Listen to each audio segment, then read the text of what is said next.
الله أكبر. الله أكبر. الحمد لله رب العالمين الرحمن الرحيم مالك يوم الدين إياك نعبد وإياك نستعين اهدنا الصراط المستقيم صراط الذين أنعمت عليهم غير المغضوب عليهم ولا الضالين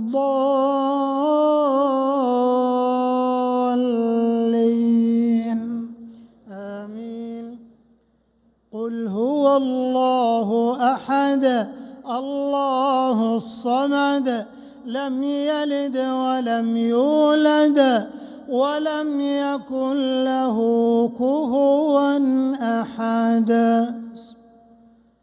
قل أعوذ برب الفلق من شر ما خلق ومن شر غاسق إذا وقب ومن شر النفاثات في العقد ومن شر حاسد إذا حسد. قل أعوذ برب الناس ملك الناس إله الناس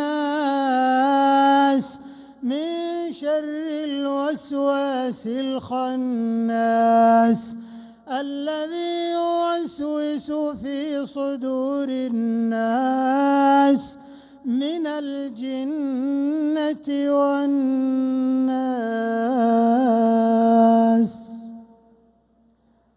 اللهم لك الحمد على التمام ولك الحمد على الختام. لك الحمد أنت قلت وقولك الحق المبين. قل صدق الله فاتبعوا ملة إبراهيم ومن أصدق من الله قيلا ومن أصدق من الله حديثا. ونشهد أن لا إله إلا الله المتوحد في الجلال بكمال الجمال تعظيما وتكبيرا المتفرد بتصريف الأحوال على التفصيل والإجمال تقديرا وتدبيرا المتعالي بعظمته ومجده الذي نزل الفرقان على عبده ليكون للعالمين نذيرا. ونحن على ما قال ربنا وخالقنا من الشاهدين ولما أوجب وألزم غير جاحدين والحمد لله رب العالمين. وصلوات الله وسلامه على خاتم النبيين وأشرف المرسلين نبينا محمد وعلى آله الطيبين الطاهرين وصحابته الغر الميامين وزوجاته الطاهرات أمهات المؤمنين والتابعين ومن تبعهم بإحسان إلى يوم الدين. اللهم لك الحمد على نعمك العظيمة وآلائك الجسيمة. لك الحمد كما هديتنا للإسلام وعلمتنا الحكمة والقرآن. ولك الحمد على ما يسرت من صيام شهر رمضان وقيامه وتلاوة كتابك العزيز الذي لا يأتيه الباطل من بين يديه ولا من خلفه تنزيل من حكيم حميد. اللهم إنا عبيدك بنو عبيدك بنو إمائك نواصينا بيدك ماض فينا حكمك عدل فينا قضاؤك نسألك بكل اسم هو لك سميت به نفسك أو أنزلته في كتابك أو علمته أحدا من خلقك أو استأثرت به في علم الغيب عندك أن تجعل القرآن العظيم ربيع قلوبنا ونور صدورنا وجلاء أحزاننا وذهاب همومنا وغمومنا وسابقنا وقائدنا إليك وإلى رضوانك وإلى جناتك جنات النعيم. اللهم ذكرنا منه ما نسينا وعلمنا منه ما جهلنا وارزقنا تلاوته آناء الليل وأطراف النهار على الوجه الذي يرضيك عنا. اللهم اجعلنا ممن يحل حلاله ويحرم حرامه ويعمل بمحكمه ويؤمن بمتشابهه ويتلوه حق تلاوته. اللهم اجعلنا ممن يقيم حروفه وحدوده ولا تجعلنا ممن يقيم حروفه ويضيع حدوده. اللهم اجعلنا من أهل القرآن الذين هم أهلك وخاصتك يا ذا الجلال والإكرام. اللهم اجعله شفيعا لنا وحجة لنا لا حجة علينا برحمتك يا أرحم الراحمين. اللهم اجعل القرآن العظيم لقلوبنا ضياء ولأبصارنا جلاء ولأسقامنا دواء ولذنوبنا ممحصا وعن النار مخلصا برحمتك يا أرحم الراحمين. اللهم ألبسنا به الظلل اللهم ألبسنا به الحلل وأسكننا به الظلل وزدنا به من النعم وادفع به عنا النقم واجعلنا به عند الجزاء من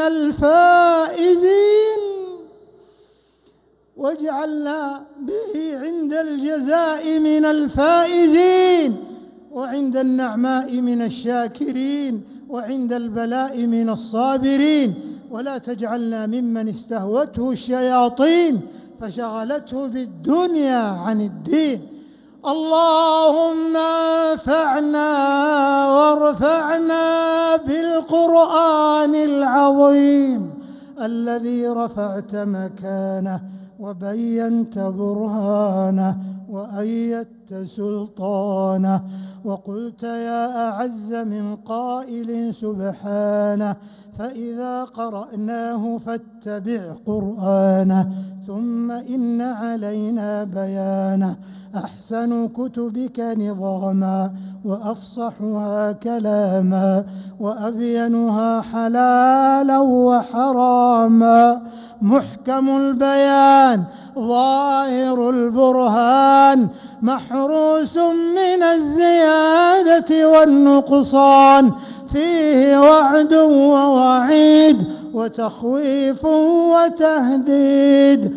لا يأتيه الباطل من بين يديه ولا من خلفه تنزيل من حكيم حميد.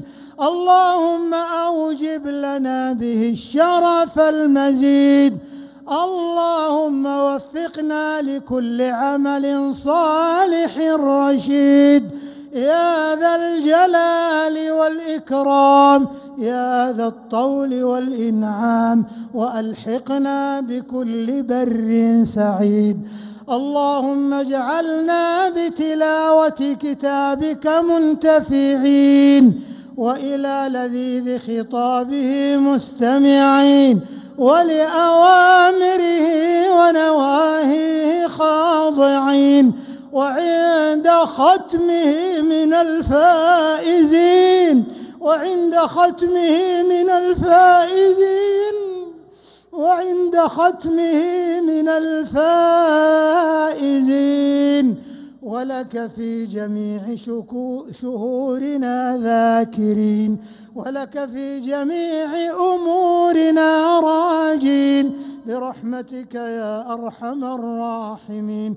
اللهم انقلنا بالقرآن الكريم من الشقاء إلى السعادة، ومن الفقر إلى الغنى، ومن الضعف إلى القوة، ومن الذلة إلى العزة، ومن أنواع الشر كلها إلى أنواع الخير كلها برحمتك يا أرحم الراحمين. اللهم يا سامع الصوت ويا كاسي العظام لحما بعد الموت، صل على نبينا محمد، ولا تدع لنا في مقامنا هذا ذنبا إلا غفرته، ولا هما إلا فرجته، ولا كربا إلا نفسته، ولا دينا إلا قضيته، ولا مريضا إلا شفيته، ولا حاجة من حوائج الدنيا والآخرة هي لك رضا ولنا فيها صلاح إلا أعنتنا على قضائها ويسرتها برحمتك يا أرحم الراحمين.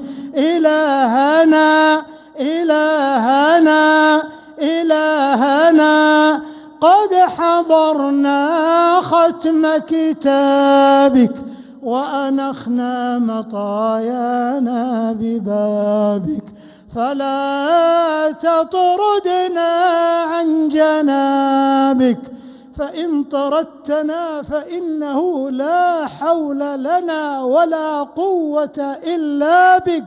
لا إله إلا الله عدد ما مشى فوق السماوات والأرضين ودرج، والحمد لله الذي بيده مفاتيح الفرج. يا فرجنا يا فرجنا يا فرجنا إذا أغلقت الأبواب، ويا رجاءنا إذا انقطعت الأسباب وحيل بيننا وبين الأهل والأصحاب. اللهم اغفر للمسلمين والمسلمات وألف بين قلوبهم واهدهم سبل السلام، وجنبهم الفواحش والفتن ما ظهر منها وما بطن، واجعلهم شاكرين لنعمك مثنين بها عليك قابليها، وأتمها عليهم برحمتك يا أرحم الراحمين.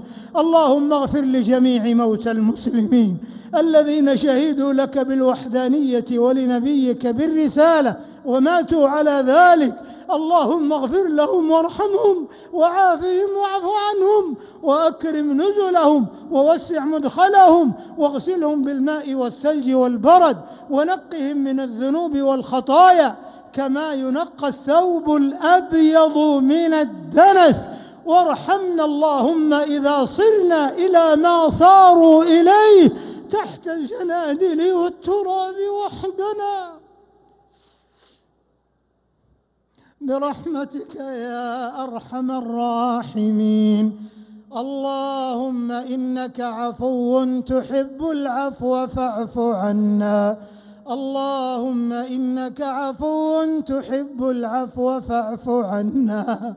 اللهم إنك عفو تحب العفو فاعف عنا، واعف عن والدينا وولاة أمرنا وعلمائنا ومن له حق علينا، وأزواجنا وذرياتنا وأقاربنا وذوي رحمنا، ومن أوصانا واستوصانا، ومن أحبنا فيك ومن أحببناه فيك، يا حي يا قيوم يا حي يا قيوم. برحمتك نستغيث، فلا تكلنا إلى أنفسنا طرفة عين، وأصلح لنا شأننا كله، وأصلح لنا شأننا كله يا ذا الجلال والإكرام. اللهم ما قسمت في هذه الليلة الشريفة من خير وعافية وصحة وسلامة وسعة رزق، فاجعل لنا منه أوفر الحظ والنصيب، فاجعل لنا منه أوفر الحظ والنصيب، فاجعل لنا منه أوفر الحظ والنصيب.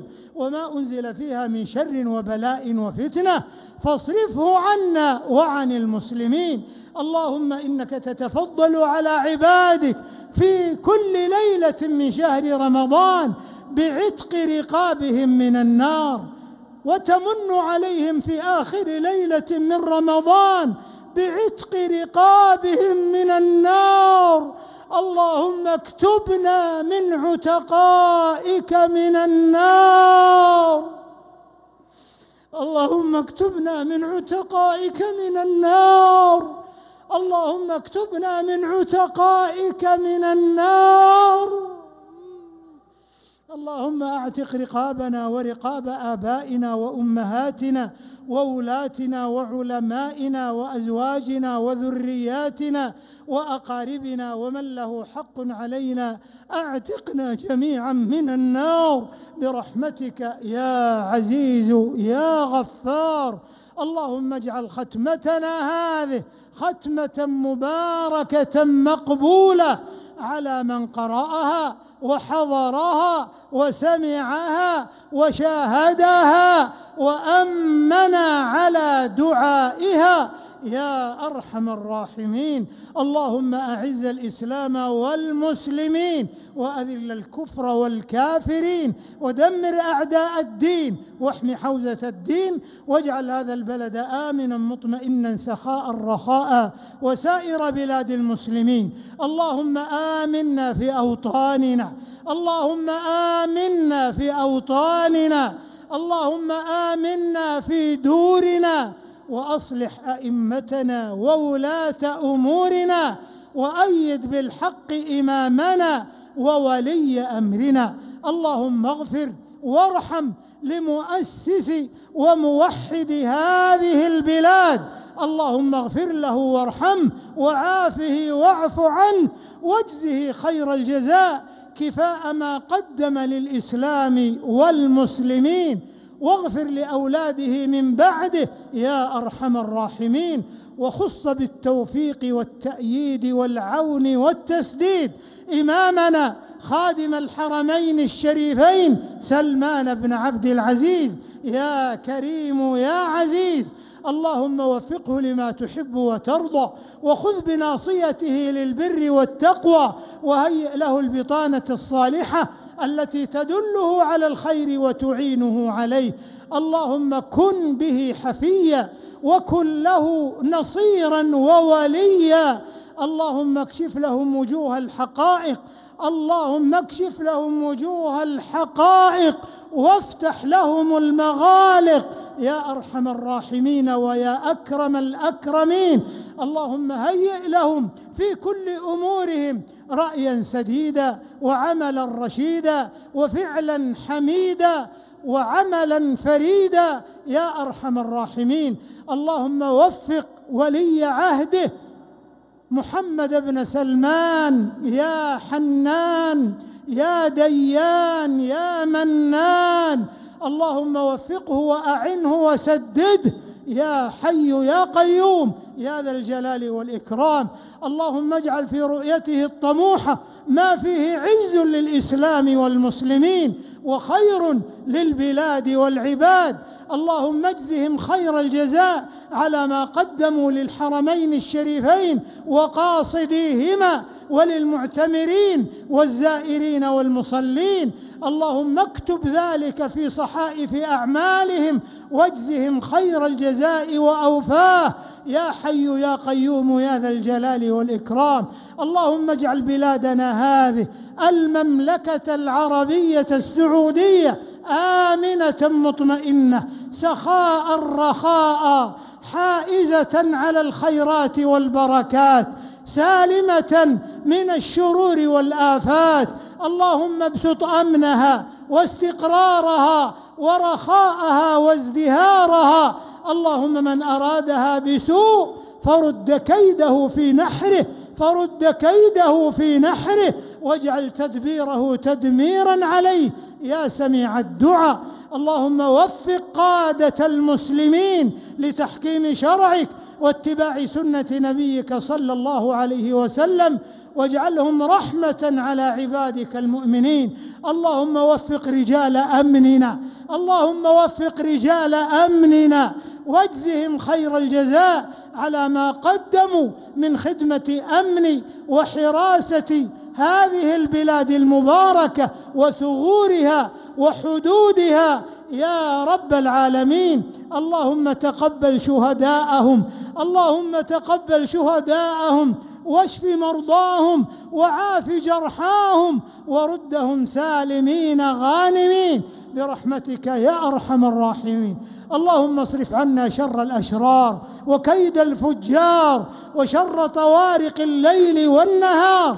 حسبنا الله ونعم الوكيل على من بغى علينا وعلى من أراد بنا سوءا أو أذى أو مكروها. اللهم رد عنا كيد الكائدين وعدوان المعتدين وحسد الحاسدين وأذية الشامتين وتغريدات المسيئين وشائعات المغرضين يا رب العالمين.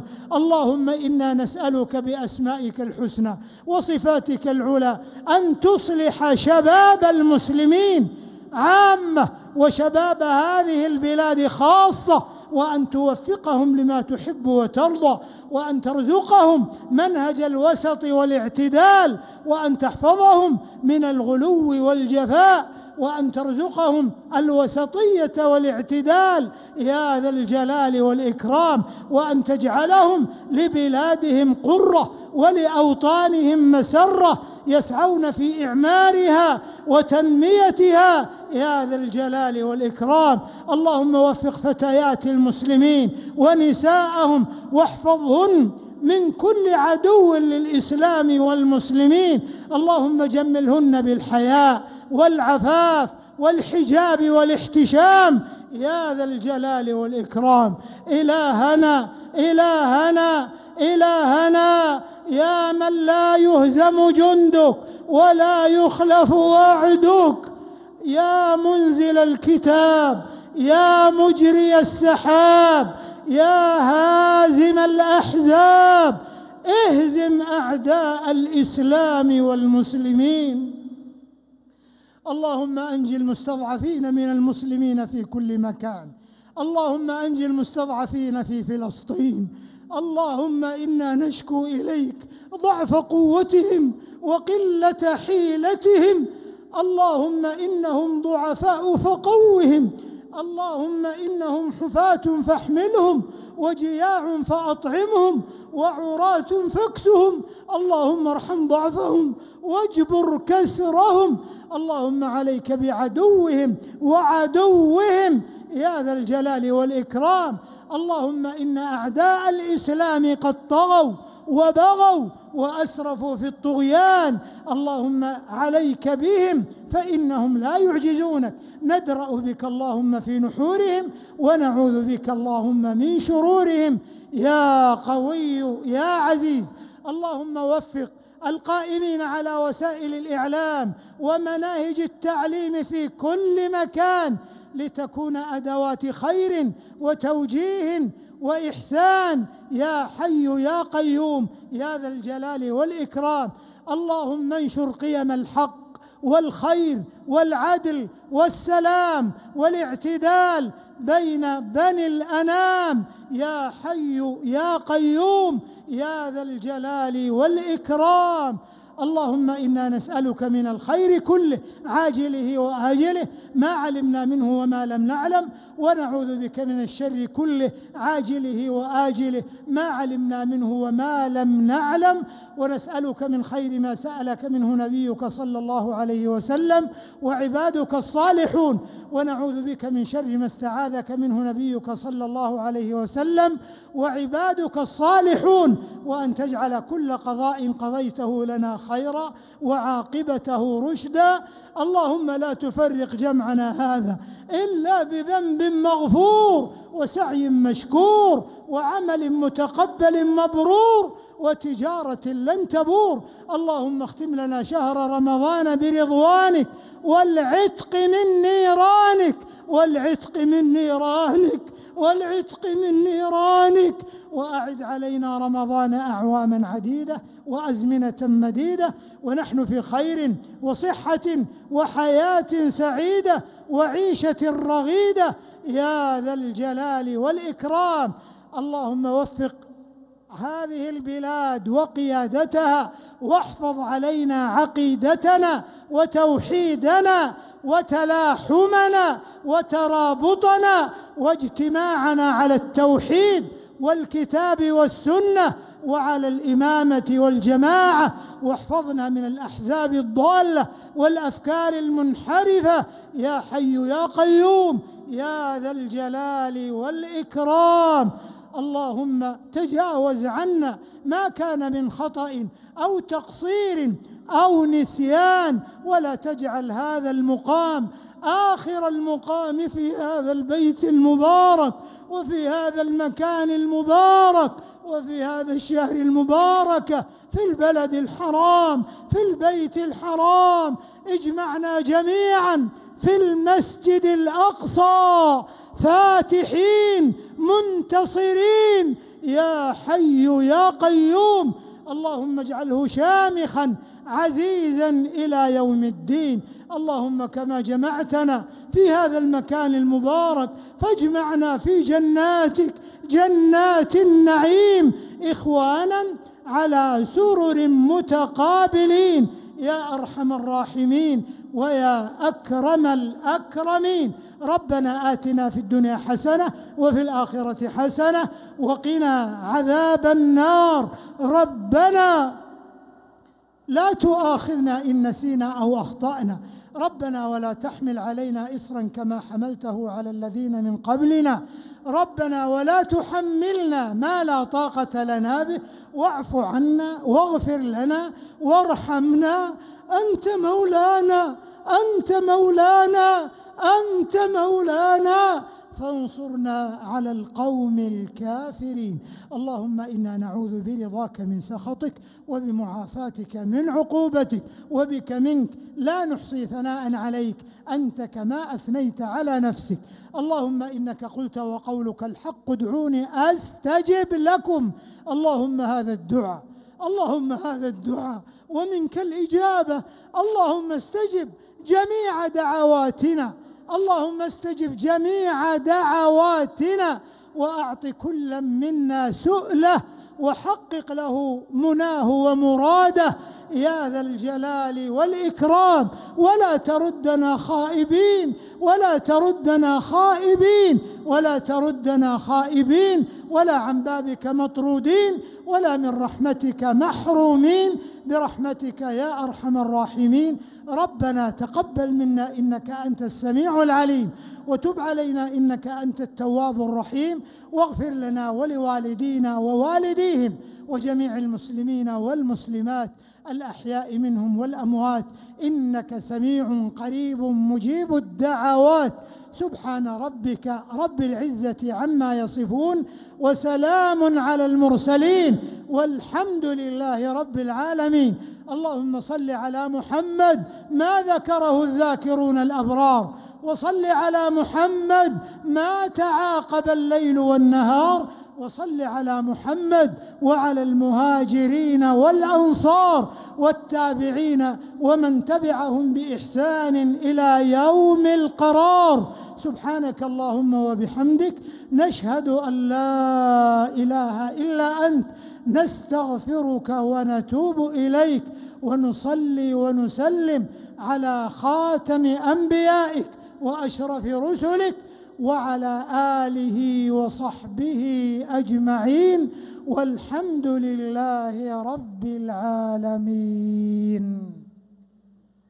الله أكبر الله أكبر.